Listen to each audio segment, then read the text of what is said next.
Thanks for coming along. The reason why I'm introducing this affair is because we've been chatting over here and nobody knew who should step forward first. I was going to say you. So here I am, and I'm delighted to be able to speak and introduce what is a unique occasion. It's a unique occasion in ways that we might take for granted. So when you look around the walls and think, well, it's political and it's artistic and it's passionate and all those things. But there's something about it. It's very, very rare if you go to any work of art or any collection of art pieces and look at them and realise that what they're about is just outside. That the reality is just outside. We're having representations here of what's outside.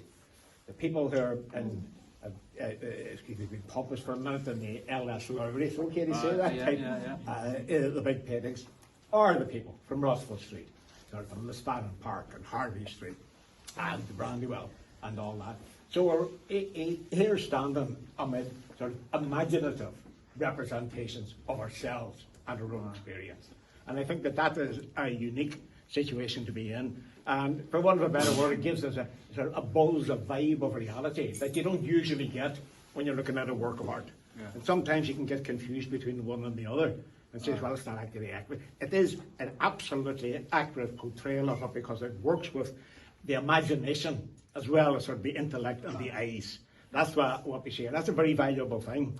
And when we talk sort of as we do on the site of Bloody Sunday, when we talk about the history of this area and what it stands for and the culture of this area, if you want to explain that, that's the way the way I felt. Just say, there you are.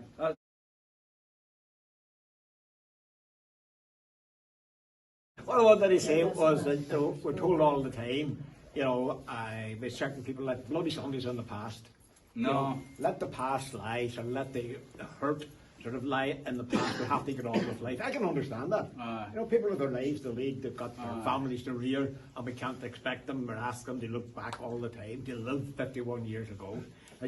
But the point of the exhibition is, at least we all can have our individual interpretation of it. Yeah. That's in the nature of art. So if you look at it and your interpretation might not be the same as mine. No. But I think of one thing that I think we can sort of be agreed about. It's not over. It's not over. No. If you talk to people, and I've talked to half a dozen people since I came into this room tonight, and they're saying, there's my uncle, or I was standing there when it happened. I was standing looking down, from Lisfannon Park, from the regular, if you recall, it goes up to the flats in Lisfannon Park. That I saw that actually happening. Sort of when my dad saw it happening, or my uncle so-and-so was over there, he was wounded. It's real. It's real. It's not anything that's distant.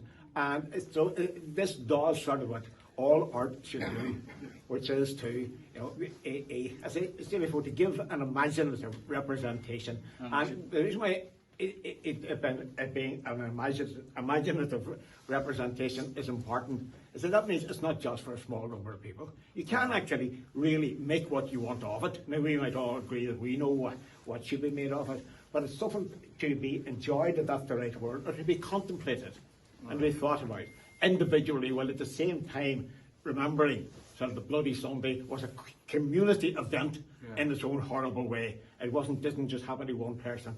It was a moment sort of when the horror of Northern Ireland and the revolt against sort of the sectarian nature of the Northern Ireland state, it was a moment when that imploded sort of right at the heart sort of our area outside here, and we saw and felt the full horror of it. So that's what's being portrayed on the walls sort of around here, and I think it's an invaluable addition to the cultural heritage of Derry and this particular area of Derry. So thanks very much for doing that. Thanks very much.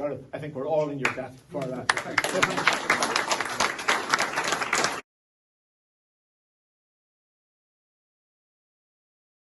About when I was first asked to do this in the memory of Stephen Gargan, he came and asked me to do this exhibition, and then he sadly passed away.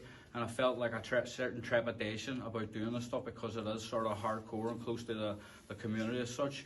But then I started looking at my own family history, how my granda trained Jackie Dudley along with his brothers Tommy Donnelly. Then I looked at Gerard Donaghy, who died in Abbey Park, which is right beside where I lived in Abbey Street. That's where we grew up. And on that day, my family was in the house, boarded up. They had no ideas. They thought it was just an hour reoccurrent riot. So as I look back at the history, and Vinnie Coyle, who was on the march, I watched him pitch and was very much involved in the community in a sense. And then I realised, there is a voice that I have that can bring to this, a contemporary voice. And I felt as if we nailed it for Stephen and his memory, and we've done a good ode to him. And I think as recollecting some of the events, there's contemporary images, and there's also we flirt with pop culture and art history itself. So I think it's a pretty good exhibition. I would like to give Don Murray some credit too, who done this piece, and he's getting a lot of credit tonight. He's actually stole the show, as a matter of fact, and his painting skills. He's done that basically off the work of Gerhard Richter. And we've got other pieces around here, which if anybody wants to talk about, they can approach me and we'll have a wee conversation. But yeah, thanks to Eamonn also for doing a wee curation there and opening it up. And I think he's all enjoy the exhibition by having a look around, So okay, everybody,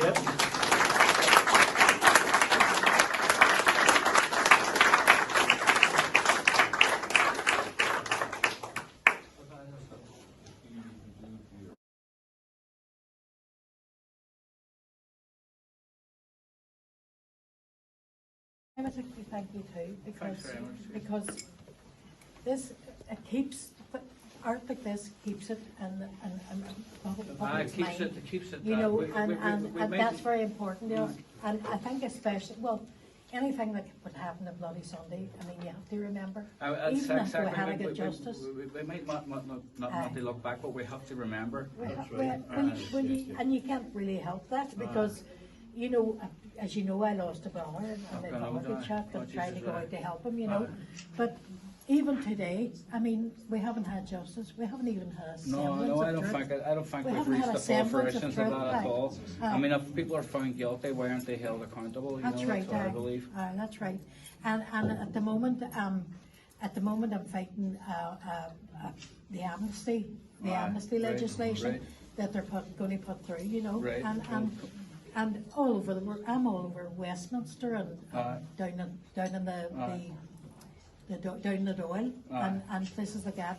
Across community group. Right, yeah. Sort of, trying to get them to change their mind about that. Definitely. Because justice is no matter. I think 100 years later, if you lived that long, you would still want it. I found David Cameron's family too to be a bit sort of like half-hearted around the ages. It wasn't like totally. Was that enough? I don't think so, personally speaking. Well, we had the civil case for my father. The compensation. We had the civil case for him in Belfast just a few months ago. Right. And even then, they were criticising my father. I could have smacked. I could have smacked the guy that was questioning me. But even then, they were trying to. The solicitors had to say. Alexander Nash did not have a criminal record. No, because that's what they put out at the time, and there was no truth to it at all. Slander still going on afterwards, and it's still the cutthroat tactics. So all of that stuff keeps you angry. Keeps people embittered. That's right. I know what you mean. But hear thank you you, Ray. 100%. Thanks very much for enjoying it as well. I do indeed. No, definitely. Thank you. Yeah, that's great.